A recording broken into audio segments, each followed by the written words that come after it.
Good morning students. In previous video we discussed about octahedral voids, some questions related to hexagonal closed packing, and one another question that we are going to discuss here is packing fraction of hexagonal closed packing.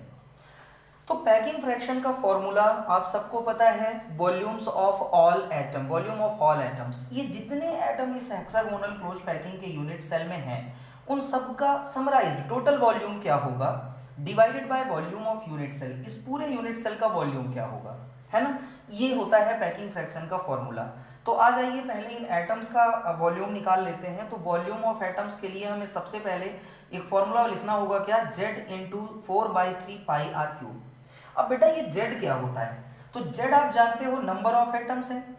अब hexagonal close packing में जो atoms होते हैं आप सबको पता है कि 1/6 पार्ट शेयर करते हैं ये कॉर्नर वाले एटम, जिनके टोटल नंबर 12 है।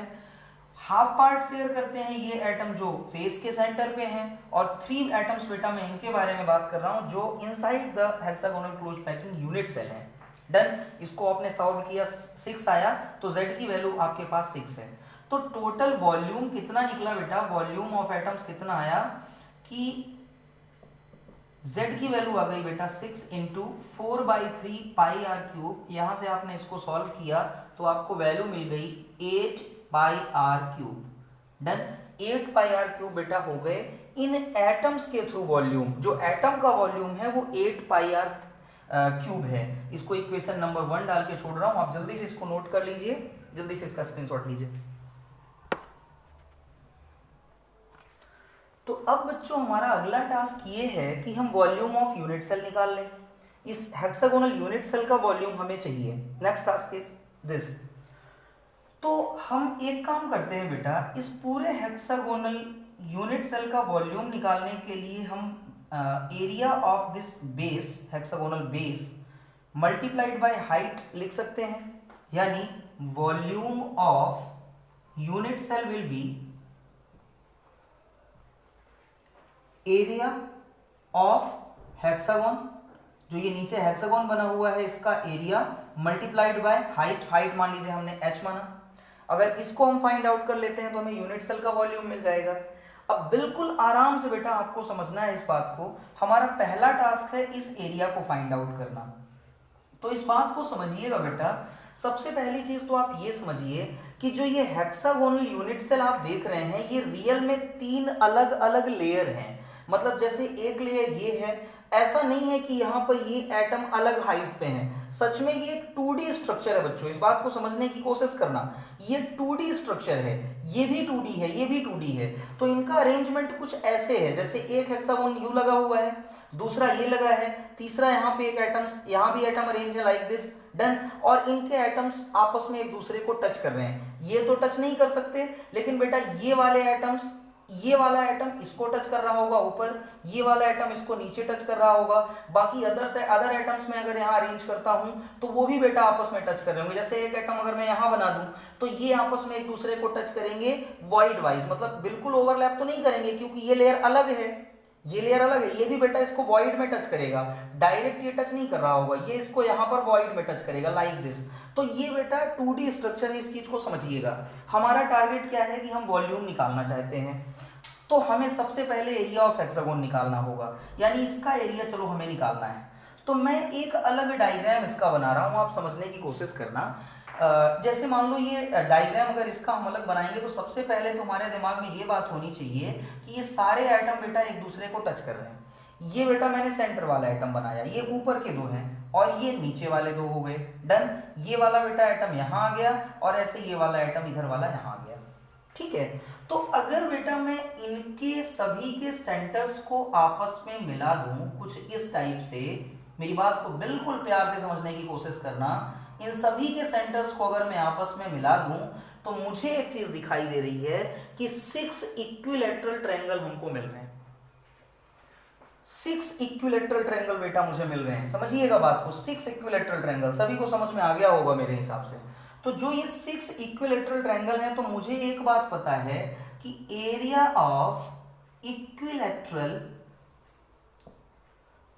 Triangle is under root 3/4 a²। एक इक्विलेटरल ट्रायंगल का जो एरिया होता है बेटा वो √3/4 a² होता है। समझ आ गया सभी को? अब ये चीज तो आपने पढ़ रखा है लोअर क्लासेस में। जो ए है बेटा, ए को हमने क्या माना है? Edge length. ये जो ए है ना, ये इसकी एज लेंथ है। मेरी बात को समझिएगा, here a is edge length. ये वाली जो एजेस हैं वो है बेटा ए, ठीक है। तो अगर मैं इसकी वैल्यू को ए मान रहा हूं तो मुझे एक चीज दिखाई दे रही है क्लियर कि ये जो ए है ये दो रेडियाई के इक्वल है, दोनों एटम की रेडियाई के इक्वल है ना। तो मैं ए को यहाँ 2r लिख सकता हूं। तो यही वैल्यू बेटा क्या बन जाएगी? √3/4। ए की जगह पे बेटा मैंने लिख दिया 2r, ठीक है, 2r²। चलेगा? तो मैं इस वैल्यू को अभी क्या लिख सकता हूं? √3/4 इंटू 4r²। मैं कैंसिल नहीं कर रहा हूं, आगे कैंसिल करूंगा, अभी समझना ध्यान से मेरी बात को, बिल्कुल बढ़िया से, ठीक है। टोटल ऐसे कितने, आपको टोटल ऐसे कितने एंगल्स यहाँ पे दिखाई देगा बेटा? कितने ट्रायंगल दिखाई दिए? 6 ट्रायंगल दिखाई दिए ना। ये तो एक ट्रायंगल का फॉर्मूला है। तो टोटल एरिया इसका कितना आ गया? Total area is equal to 6 है ये, तो 6 इंटू √3/4 इंटू 4r²। अब चाहे यार इसको कैंसिल कर देता हूं मैं 4 को, तो ये फॉर्मूला बन गया, वैल्यू बन गई बेटा 6√3r²। ये एक बेस का जो HCP का बेस है उसका टोटल एरिया आपको मिल चुका है, that is 6√3r²। Equation number 2 डाल के इसको मैं छोड़ रहा हूं, आप जल्दी से नोट कर लीजिए।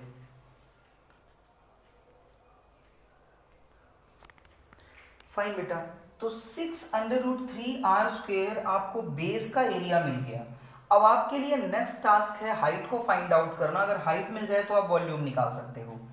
मैं आपको से चाहता हूं आप यहां फोकस करो। समझ आ गया सबको? आपने यहां पर फोकस किया है अभी। ये जो सेकंड लेयर के 3 एटम्स थे, डन। और ये जो टॉप वाला एटम आप फेस का देख रहे हैं वो इसमें यहां पे आएगा। तो अगर मैं इसको मेरे अकॉर्डिंग अरेंज करूं बेटा, तो मुझे क्या दिखाई दे रहा है कि मैं इसको, ये टॉप वाले एटम को ए बोल देता हूं, ठीक है। इस एटम को मैंने बी मान लिया, दिस वन इज सी और ये है डी, ठीक है।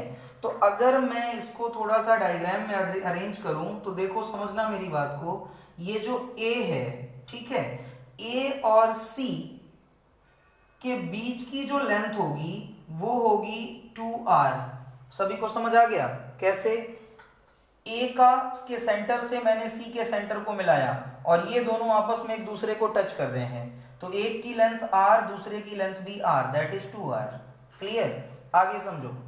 फिर से देखो, मेरी बात को समझना, यहाँ पे जो डी पार्ट जिसको आपने बोला है वो भी सी से अटैच्ड है, तो इसको मान लो मैंने डी बना दिया, ये मान लो मैंने डी बना दिया यहाँ पर, ठीक है, इसको मैंने डी माना है।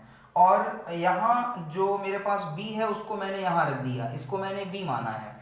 देखो बेटा, कहने को अगर आप यहाँ पर 2D में ए और डी के बीच की डिस्टेंस देख रहे हो, आपको थोड़ा डिस्टेंस दूर लग रहा होगा, पर ये दूर रियल में है नहीं, क्योंकि ये सी बी और डी, सी डी और बी तीनों ही एक ही प्लेन में है, एक प्लेन है इनका 2D स्ट्रक्चर। तो ए से सबकी डिस्टेंस 2r ही होगी, यहाँ तक कि सी टू डी की डिस्टेंस जो है बेटा वो भी 2r होगी, बी टू डी भी 2r होगी, बी टू ए भी 2r होगी और ए टू डी भी 2r होगी। मैं बिल्कुल क्लियर तरीके से आपको समझना है। मैं एक काम करने वाला हूं बेटा, फिलहाल मैं ये B और D को यहाँ पे ऐसे मिला दिया, मैंने BD को मिला दिया, BC को।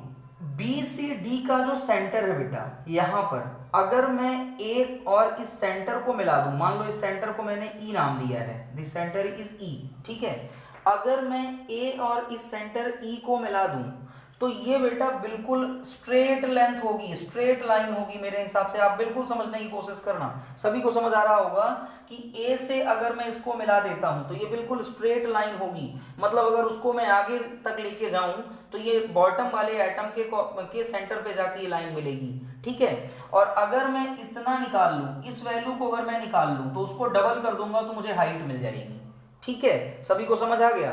तो अभी देखो मैंने क्या किया, मुझे अल्टीमेटली यहां से यहां तक की वैल्यू निकालना है। मैं एक काम करता हूं, BC लाइन पे D से मैं परपेंडिकुलर डालता हूं। आप सब जानते हो ये इक्विलेटरल ट्रायंगल बना हुआ है, जो BCD है, BCD is a equilateral triangle. तो अगर ये इक्विलेटरल ट्रायंगल है तो आप 10th में ये थ्योरम आपने पढ़ा होगा कि इक्विलेटरल ट्रायंगल में हम अगर किसी एंगल से सामने वाली साइड पे परपेंडिकुलर बनाते हैं तो वो उसको इक्वली डिवाइड करता है। मतलब अगर मैं इसको F बोलूं, है ना, तो BF is equals to FC, है ना, ये दोनों आपस में बराबर होंगे, इसको हाफ डिवाइड कर रहा होगा।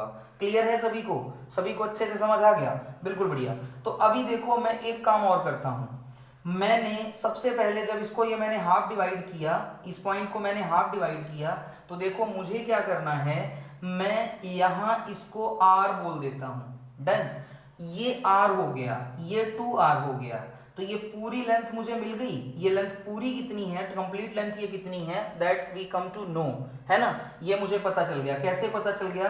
क्योंकि ये परपेंडिकुलर है, ये परपेंडिकुलर बना रहा है, ये बेस बना रहा है, ये हाइपोटेन्यूस है, ठीक है ना। तो मैं बोल सकता हूं, अगर इसको मैंने F बोला है तो FD square is equals to DC square minus FC square.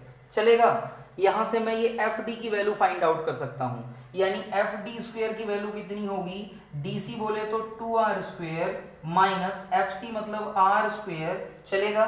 ठीक है, तो ये वैल्यू कितनी आ गई बेटा, under FD is equals to R। FD की वैल्यू R की इक्वल आ गई।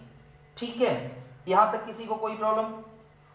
अब समझो मेरी बात को, सभी को समझ आ गया होगा। यहां से दोबारा देखो, DF जो है बेटा, इस DF को मैं हाफ कर देता हूं। यहां से मैंने इसको हाफ कर दिया, और हाफ करने के बाद इसकी हाफ लेंथ से मैंने, यानी R लेंथ से मैंने C पे हाइपोटेन्यूस बना दिया। ठीक है, C से मैंने इसको कनेक्ट कर दिया, और A लाइन जो है बेटा, A से मैंने इसको मिला दिया। तो अगर मैं बेटा पहली बात तो ये समझ लो, इतना सा पोर्शन R/2 है, ये R/2 है, ये FCR है, तो आप आराम से इसके हाफ से C की वैल्यू निकाल सकते हो। ये वैल्यू आपको पता चल गई। डन। और आपने ये सीधी लाइन बनाया बेटा, ये एक प्लेन में है, यानी यहाँ पे बनने वाला एंगल 90 डिग्री होगा। तो जब ये 90 डिग्री एंगल होगा, और यहाँ से इस पॉइंट से C की डिस्टेंस आपने निकाल लिया है, AC की डिस्टेंस आपको ऑलरेडी पता है, तो आप ये वाली डिस्टेंस निकाल लोगे। ठीक है, ये वाली डिस्टेंस कितनी आएगी, 2R square minus R square plus R/2 करने से जो आया, वो ये वाली डिस्टेंस होगी। तो यहाँ पे आपने एक बार फिर से पाइथागोरस थ्योरम निकाला, लगाया, और इस लेंथ को निकाल दिया।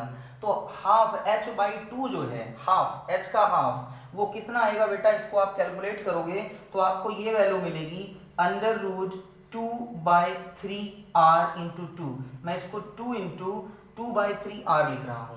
ठीक है, यानी इसको लिखा जा सकता है H is equals to 2 into, यानी कि 4 √2/3R। ये बेटा H की डिस्टेंस होगी, ये H की वैल्यू होगी, ये पूरा H आएगा, H is equals to 4 √2/3R। Done. तो 4 √2/3R आपको मिल गई हाइट की वैल्यू। तो टोटल वॉल्यूम आपने कैसे निकालना है अब, कि 8πr³ divided by 8πr³ divided by, समझिएगा, 6√3R square multiplied by 4 into √2/3R।